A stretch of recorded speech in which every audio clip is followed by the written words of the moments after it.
එහෙනම් ළමයි ඔන්න ඔයාලට මේ මම දැන් පෙන්නන්න යන්නේ මේකේ මූලිකම කාරණා ටික මොකක්ද කියන එක මේ වීඩියෝ එක හොඳට බලන්න මේක ඔයාලට ගොඩක් ඕන වෙයි අලුතින් ආපු අයට මේක ගොඩක් වැදගත් වෙයි දැනට ස්ක්‍රීන් ප්‍රින්ටින් කරන අයටත් මේක වැදගත් වෙයි නමුත් අලුතින් ආපු කිසිම දෙයක් දන්නේ නැති කෙනෙක්ට උනත් මේක මුල ඉඳලම ඉගෙන ගන්න පුළුවන් කියලා අපි මුලදීම කිව්වානේ ඉතින් මම දැන් ඔයාලට පෙන්නන්න යන්නේ මේ මූලිකම කාරණේ. ඒ කියන්නේ අපි ස්ක්‍රීන් ප්‍රින්ටින් කියන්නේ දැන් දන්නවලා ස්ක්‍රීන් ප්‍රින්ටින් කියන්නේ මොකද්ද? ස්ක්‍රීන් ප්‍රින්ටින් කියන්නේ යම්කිසි මතු පිටක් මත. හරි? යම්කිසි මතු පිටයක් ඒක වෙන්න පුළුවන් රවුම් වෙන්න පුළුවන්, ඒක පැතලි වෙන්න පුළුවන්, ඒක සුමට වෙන්න පුළුවන්, ඒක රිදි එකක් වෙන්න පුළුවන්, ඒක ලී එකක් වෙන්න පුළුවන් මේ මතු පිට නේද? එහෙම නැත්නම් කඩදාසියක් වෙන්න පුළුවන්, බෝඩ් එකක් වෙන්න පුළුවන්, තහඩුවක් වෙන්න පුළුවන්, ප්ලාස්ටික් එකක් වෙන්න පුළුවන්, ලෙදර් එකක් වෙන්න පුළුවන්, ඔය කිව්ව ඕනම එකක් වෙන්න පුළුවන්. හරි? දැන් මේක විශේෂ එකනේ ස්ක්‍රීන් ප්‍රින්ටින් කියන එක විශේෂ වෙන්නේ මේක ඕනම මතු පිටක print කරන්න පුළුවන් ක්‍රමයක්. හරි? මේක හරි වැදගත් දෙයක්. ඉතින් මේකේ මොන මතු පිට print කරත් මේක මූලිකව අපි කතා කරන දෙයක් තියෙනවා මේ ස්ක්‍රීන් එක. නැත්නම් ස්ක්‍රීන් ෆ්‍රේම් එක. නැත්නම් අපේ ඩිසයින් එක. මේකෙන් කොහොමද වැඩේ වෙන්නේ කියලා මම ඔයාලට ලස්සන එක පැහැදිලි කරලා දෙන්නම්. ඔන්න චුට්ටක් ඉන්නකෝ. දැන් අපි ගොඩක් වෙලාවට අපි පාවිච්චි කරන්නේ 90%ක්ම පාවිච්චි කරන්නේ මේ දැවම එහෙම නැත්නම් ලී ෆ්‍රේම් නේ. එතකොට මෙන්න මේ තියෙන්නේ ලී ෆ්‍රේම් එක මම ඔයාලට පෙන්නන්නම්. මේ තියෙන්නේ. මේකයි මේකේ රොකට් මැජික් නෑ මේ. මේක නිකන් ලීය ෆ්‍රේම් එක ගහලා තියෙනවා මේ.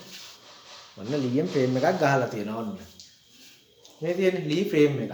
මේ ෆ්‍රේම් එක එක සයිස් එකට තියෙන වැඩේ විදියට මේකත් තමයි සාමාන්‍ය පොඩි එක. හරි ඊළඟට ගන්නවා ටික ලොකු ෆ්‍රේම් එකක්. මේ ෆ්‍රේම් දෙකක් එකට තියෙන්නේ මේ අපි මේ එක්ස්පෝසින් කරලා අපි රට වටේ මේ යවන ඩිසයින්. ඒකට මේ ගෙනාපු දෙකක් මේ දෙක මෙතන මේ පොඩි ටේප් එකක් ගාලා මේ තියෙන ස්ක්‍රීන් දෙකක්. නමුත් මේකක් තියෙන්නේ මේ අරකට වඩා මේක ලොකුයි. හරි මීටත් වඩා ලොකු ඒවා තියෙනවා. දැන් සාමාන්‍යයෙන් අපි ගත්තොත් එහෙනම් බැනර් එහෙම කරද්දී බැනර්ස් වලට වෙන අඩි 7 8 ඒවා එනවා අපි වැඩ කරනවා වගේ මම මේ වැඩ කරන වෙලාවක ඔයාලට ඒකෙත් වීඩියෝ දාන්නම්. වැඩ කරපු වීඩියෝත් ඇති සමහර විට. මේවත් දාන්න. ඉතින් කොහොම හරි දැන් මෙන්න මේ ෆ්‍රේම් එකට තමයි අපි මෙෂ් එක. එහෙම නැත්නම් අපි කියන්නේ මොකද්ද? ස්ක්‍රීන් රෙද්ද. හරිද? රෙද්ද නෙමෙයි නියම වචන තමයි ස්ක්‍රීන් මෙෂ් එක. මෙෂ් එක අපි හොඳට ටයිට් කරලා මේකට තමයි ඇදලා ගහන්නේ. මේක විශේෂයි. මේක අදින එක මේ කියන්නේ මේකේ තාක්ෂණයක් තියෙනවා. හරිද? මේක අදින්න දැන් ඇත්තටම ගත්තොත් මැෂින්ස් තියෙනවා. මැෂින්ස් වලටත් වඩා සාමාන්‍යයෙන් අපිට ඉතින් ඔය ගෙදර දොරේ වැඩ කරද්දී නමුත් කමර්ෂල් ටයිප් එකේ වැඩක් කරන්න පුළුවන් මැෂින් නැතුව අතින් ඇදලා. දැන් අපි වැඩ කරනවානේ. හැබැයි මේක අදින්න ඕන ආය රැලි නැතුව මේකේ ආය මුකුත් මේ මම අර පෙන්නන්නම් එහෙම ඇදලා ගහපෙකුත් පෙන්නන්නම්. හොඳට ඇදලා මේක මෙෂ් එක ගහනවා අපි මොකටද? අර පෙන්න ෆ්‍රේම් එකට. හරි? ෆ්‍රේම් එකට ගහලා අපි මම ඉස්සරහට උගන්වනවා මේකේ තමයි අපි අර බ්ලොක් එක හදන්නේ. මම මේවට පෙන්නන්න යන්නේ ස්ක්‍රීන් එකකින් වැඩේ වෙන්නේ කොහොමද කියලා. හරිද? දැන් මේ ෆ්‍රේම් එකට ඇදලා රෙද්ද ගහනවනේ අපි. ගහපුවම මේක නිකන් රබාන වගේ තමයි සද්දෙත් එන්නේ රබාන වගේ. මේක සාමාන්‍යයෙන් එබුවට ඇතුළට යන්නේ නැති නිකම්ම මෙහෙම ඇතුළට යන්නේ නැහැ. ඒක කියන්නේ තරම් ඇදිලා තියෙන්නේ. මේක උඩ තමයි අපි අර ෆොටෝ ඉමල්ෂන් එක එහෙම නැත්නම් අපි කියන එක්ස්පෝස් කරනවා කියලා අපිට ඕන ඩිසයින් එක හදන්නේ මේ රෙද්ද උඩ. ඒතකොට මේ රෙද්ද මම පෙන්නන්න රෙද්ද තින්න පොඩ්ඩක්. මේ තියෙන ස්ක්‍රීන් මෙෂ් එක. මේ බලන්නකො නිකන් ගත්තාම පේනව නේද මේක නිකන් මොකක් වගේද? සිල්ක් රෙද්දක් වගේ නේද මේ? මාව පේනව නේද ඇතුලේ? පේනවනේ? එනවා. මේක සිල්ක් රෙද්දක් මේ මෙහෙම ලං කරලා පෙන්නන. මොකද මම මේ ඔන්ලයින් කරාට මම මේ සාමාන්‍යයෙන් කිසිම ක්ලාස් එකක නොකරන විදියට මේක කරන්නේ මම මේකට යම්කිසි සාධාරණ කාලයක් ගන්න මේක හරියටම ඔයාලට උගන්වන්න. ඒක නිසා මේ හැම දෙයක්ම හරියට ඉගෙන ගන්න. හරි? ඒතර මේක තියෙන්නේ ස්ක්‍රීන් මෙෂ් එකක්. හරිද? මේ තියෙන මෙෂ් එකනේ. මේ මෙෂ් වර්ග තියෙනවා. දැන් මේ මෙෂ් එක වර්ග කරන්නේ කොහොමද? ඇයි වර්ග කරන්නේ? මේ එකම මෙෂ් එකෙන් වැඩ කරන්න බැයිද? එහෙම කරන්න බෑ. හේතුව තමයි මේ මෙෂ් එක ගණනය කරන ක්‍රමයක් තියෙනවා. ඒ තමයි වර්ග අඟලක අඟලක් දිග අඟලේ කොටුවක් පොඩි ගත්තොත් ඒ කොටුව ඇතුලේ මේකේ මෙන්න මේ පේන නූල් තියෙනව නේද මේ? නූල පේනවද?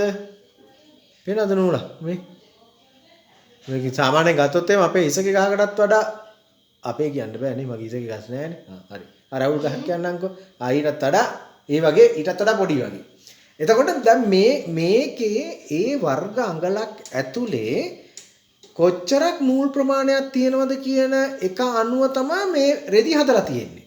නිකන් ගන්නකො. සමහරු කියයි ඔයාලට ඉස්සරහට දැන් මම වැඩ කරද්දි තන් ඉස්සරහට ඔයාලට කියලා දෙන්න. සමහරු කියනවා අපිට දෙන්න 54. අපිට දෙන්න 47, අපිට දෙන්න 72, අපිට දෙන්න 100, අපිට දෙන්න 120. ඇයි එහෙම කවුන්ට් එකක් එන්නේ? කියන්නේ වර්ග අඟලක් ඇතුලේ තියෙන නූල් ප්‍රමාණය තමයි කියන්නේ. හරිද? එතකොට දැන් මේක ගත්තොත් මේක 54. හරිද? මේක 54 එකක්. 54යි කියන්නේ වර්ග අඟලක් ඇතුලේ කොච්චරක් තියෙන නූල් 54යි. right? එතකොට මට කියන්න ඔයාලා 54 කියන එක ඇතුලේ වර්ග අඟලක නූල් 54ක් තියෙනවා නම් 120 කියන එකේ කීයක් තියනවද? වර්ග අඟලක් ඇතුලේ 120ක්. එතකොට මට කියන්න දැන් හිතලා 54ක් තියෙන එකේද දැන් මේක හරියට බැලුවොත් ලං කරලා අපි හොඳට බැලුවොත් මේක ඇත්තටම තියෙන නූල් අතර හිදැස්නේ. පොඩි හිදැස්සේ දැන් මේ අතර හරස් අතරත් නූල් උස අතරත් තියෙනවනේ නූල්. එතකොට මේවා කැපෙන තැන් වල චූටි හිදැස් තියෙනවනේ. එතකොට මට ගන්න නූල් 54ක් වර්ග අඟලක් ඇතුලේ තියෙන එකේ හිලා එහෙම නැත්නම් අපි ගත්තොත් තව්වා ද ලොකු වර්ග අඟලක් ඇතුලේ නූල් 120ක් තියෙන එකේ තව්වද ලොකු? මොකද්ද ලොකු? මොකද්ද ලොකු වෙන්නේ? අපිට පැහැදිලි නූල් ප්‍රමාණය අඩු වෙන්න හිදැසේ ප්‍රමාණය විශාල වෙනවා. නූල් ප්‍රමාණය වැඩි වෙන්න හිදැසේ ප්‍රමාණය කුඩා වෙනවා. ඇයි එහෙම හදන්නේ? හදන්න හේතුව තමයි අපි ස්ක්‍රීන් ප්‍රින්ටින් වලින් කරන විවිධ වැඩ සඳහා තමයි ඒව හදන්නේ. තේරුම් නැත්නම් මෙහෙම කියන්නම්කෝ. දැන් ඔයා ටී-ෂර්ට් එකක මෙන්න මේ විදිහේ print එකක් ගන්නවා. හරි මේ විදිහේ print එකක් ගන්නවා ටී-ෂර්ට් එක. ඒතකොට ටී-ෂර්ට් අපි print කරන්න ගන්න water base ink එක ගොඩක් ඝනයි. ඒක ඝනකමයි. හරිද? අනිත් එක තමයි ඒක හොඳට බහින්න ඕන රෙද්දේ උඩ මේ වගේ පාට එන්න. එතකොට හිදැස් ගොඩාක් චූටි 120 වගේ එක ගැහුවොත් මොකද වෙන්නේ? ඒකේ තියෙන ඝනත්වය සහ හරිද? ඒක බහින්න ඕන ප්‍රමාණය අඩුයි. එතකොට වෙන්නේ එකක් තමයි මෙච් එකේ අර හිල් වැහෙන්න ගන්නවා. හරි? අනිත් එක තමයි කලයක වදින්නේ නැහැ හරියට. එහෙනම් අපි ගන්නෙ 54 47 වගේන් ගහපුවාම තමයි හොඳට තින්ත බයින් අපි ඉස්සරහට print කරද්දී ඒක දකින්න පුළුවන්. එතකොට 120 වගේ මෙෂ් ගන්න හේතුව තමයි දැන් අපි හිතන්නකෝ ඔයා හිතන්නේ විසිටින් කාඩ් එකක් print කරනවා කියලා. ඒ කියන්නේ තින්ත මහා උරා ගැනීමක් කරන්නේ නැති දේවල් තියෙනවානේ. විසිටින් කාඩ් එකක් ගන්න. පොලිතින් බෑග් එකක් print කරන්න. හරිද? වෙඩින් කාඩ් එකක් print කරන්න. අන්න ඒ වගේ දේවල් ගද්දී ඒ වගේ ස්ක්‍රීන් එකකින් print කරද්දී වෙන දේ තමයි ඒකේ උරා ගැනීමක් සිදු වෙන්නේ. අනික තින්ත ලොකුවට තට්ටුවක් ඕනේ නැහැ නේකට. ඒ අනිත් එක තමයි වගේ ඉතා සියුම් මිරි සියුම් අකුරු ඒ වගේ ඉතා සියුම් දේවල් කරද්දී අපි ඒකට පාවිච්චි කරන්නේ අර තින්ත වර්ගය නෙමෙයි PVC අපි කිව්වේ පොලිබොන්ඩ් PVC වගේ තින්ත තියෙනවා. ඒ තින්ත පාවිච්චි කරා මම තින්ත ගැන වෙනම කියනවා. ඒතකොට ඒ තින්ත වලට හරියන්නේ අර විදිය 120 වගේ ඒ කියන්නේ වර්ගාංගලක 120 ඔකට ගන්න අපි ලියන්නේ 120T 54T කියලා. ඒ වගේ 120 වගේ මෙෂ් එකක් තමයි අන්න ඒ වගේ වැඩවලට ඕන වෙන්නේ. අන්න ඒකයි මෙෂ් වර්ග තියෙන්නේ. ඒ ගැන අපි කරමු. කොහොම හරි දැන් අපි ආපහු මුලට එමුකෝ. දැන් ඔය ඔක්කොටම පොඩි එකක්දී ස්ක්‍රීන් එකක් හදලා තියනවා ලී වලින්. ඒකට අපි ඇදලා මේ විදිහේ මෙෂ් එකක් ගහනවා. ගහලා තමයි print කරන්නේ. print කරන්න ඉස්සර මොකද කරන්නේ? ගහලා expose කරනවා. expose කරනවා කියන්නේ මොකද්ද? අපිට print වෙන්න අවශ්‍ය එකේ තින්ත බහින්න ඕන තැන් ටික නූල් වල විවෘත වෙලා තියෙන්න. මොකද හිල් ටික විවෘත වෙලා තියෙන්න බෑ. උඩට තින්ත දාලා අදින් යටින් වදින්න. ඒක විවෘත වෙලා තියෙන්න ඕනේ. අනිත් අතට අනවශ්‍ය ප්‍රදේශ ඔක්කොම මොකද්ද වෙන්න ඕනේ? වැහිලා තියෙන්න ඕනේ. හොඳට වැහිලා නැත්නම් ඒ වගේ තින්ත වදිනවනේ. දැන් මේක ගත්තොත් මොකද්ද වෙලා තියෙන්නේ? මේක print කරපු ස්ක්‍රීන් එකේ මේ අකුරු ටික විතරයි ඕපන් වෙලා තිබිලා තියෙන්නේ නේ. තින්ත දාලා ඇදපු ගමන් මේ ටික වැදිලා මෙහෙ කොහෙවත් ඇදලා නැහැ නේ. හරි දැන් තේරෙනවනේ. එතකොට ස්ක්‍රීන් එකට ඇදලා ගහපු රෙද්දේ බ්ලොක් එක හදන්න ඕනේ. බ්ලොක් එක හදනවා කියන්නේ මොකද්ද? අපි එක්ස්පෝස් කරනවා. මම පෙන්නන්නම් එහෙම එක්ස්පෝස් කරපු එක.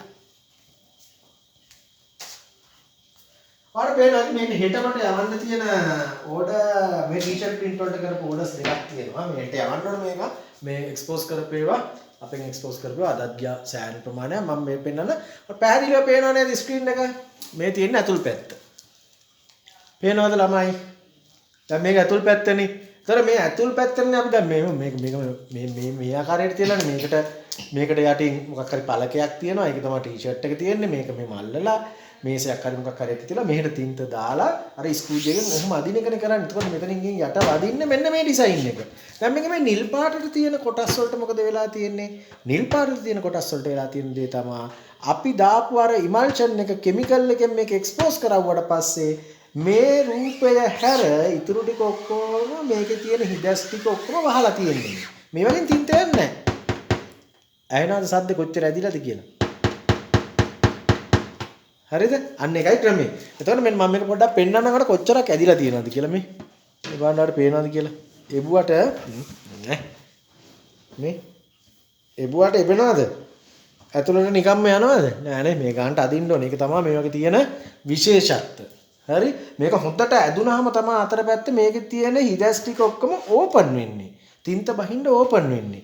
හරිද? මේක එහෙම නැතුව භාගයට ඇදුනොත් එහෙම සමහරට print කරද්දී එක එක ප්‍රශ්න එනවා. ඒවත් මම කියන්න. කොහොම හරි දැන් මෙන්න මේක තමයි ඩිසයින් එක. මේක තමයි ඇතුල් පැත්ත. මේක ඇතුළට දාලා තින්ත අදිද්දි තමයි මේක හරහා මේ සුදු පාට පේන්නේ. මේ ඉමල්ෂන් එක ගෑවිලා නැතුව මේ තියෙන්නේ සම්පූර්ණ මෙෂ් එක අපේම නැත්නම් ස්ක්‍රීන් රෙද්ද. ඒක ඕපන් වෙලා තියෙන්නේ. මෙතනින් තින්ත බහිනවා. බැස්සාම තමයි යට එකේ වදින්නේ. හරිද? තේරුණාද එතකොට මේක පැහැදිලිව මොකද්ද වෙන්නේ ස්ක්‍රීන් ප්‍රින්ටින් වල කියලා? තේරුණා නේද?